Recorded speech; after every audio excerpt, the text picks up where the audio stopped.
Welcome back to my Jeep 4-liter build. In the last video we installed rockers and push rods.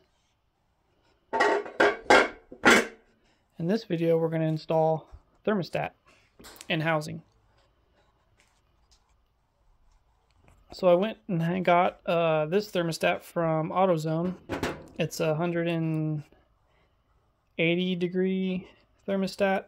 I think that's lower than what the stock one is. I think the stock one is supposed to be like 195 or something, but I figured with the 180 it should help it run cooler. And that's the Duralast Gold. This is the part number for it. Not sure if you can see that.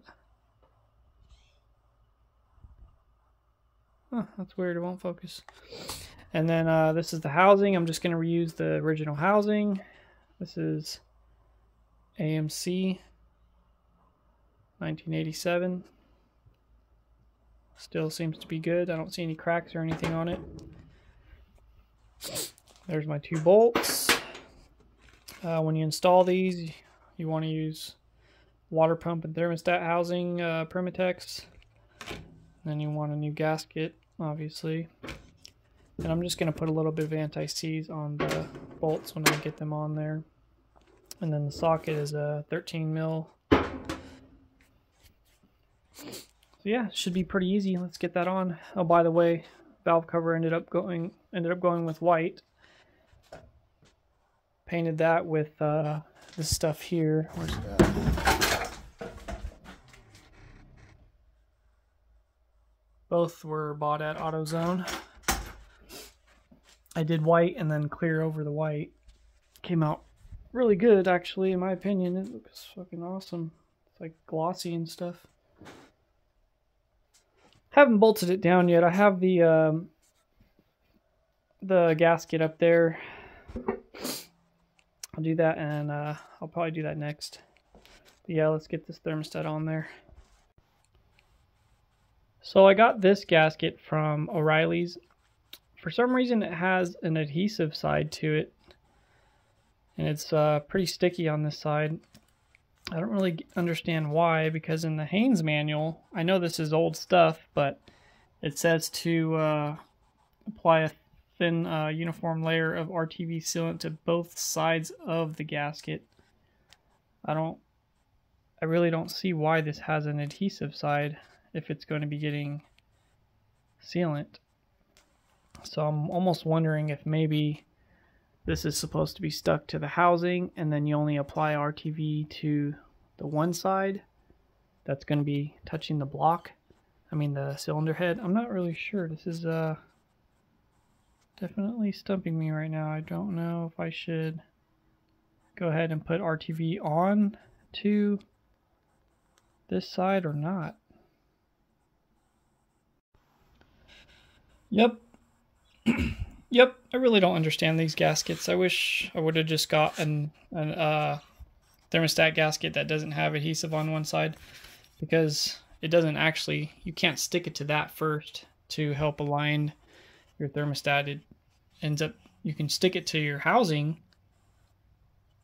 which is what I did. So I'll just throw the thermostat on and bolt it on. Just call it good, and I'll just put some of this stuff on the head, and on here I'll smear it a little bit.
forgot to see what the torque spec is on that, so I'm going to see if I can find it on here, and I'll catch back up with you in just a sec.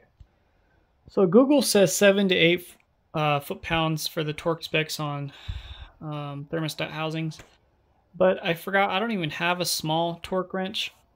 I only have a big one, so I'm just going to torque it to what I feel is good.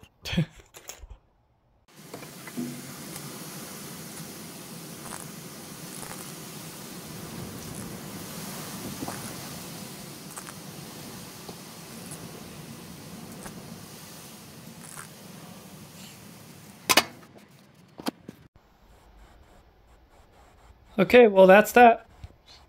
I just torqued it to what I felt was a good torque spec, judging by the bolts not wanting to kind of turn anymore. So yeah, that's done. Next I'll be doing the oil filter adapter and new filter. And so for the oil filter adapter, it takes a new O-ring, and that's going to be with these over here. Pick these up from AutoZone, Fel Pro product. That's the main one for the adapter. I'm not sure what these other little ones are yet. And so yeah, we'll be doing that in the next little video here. Thanks for watching.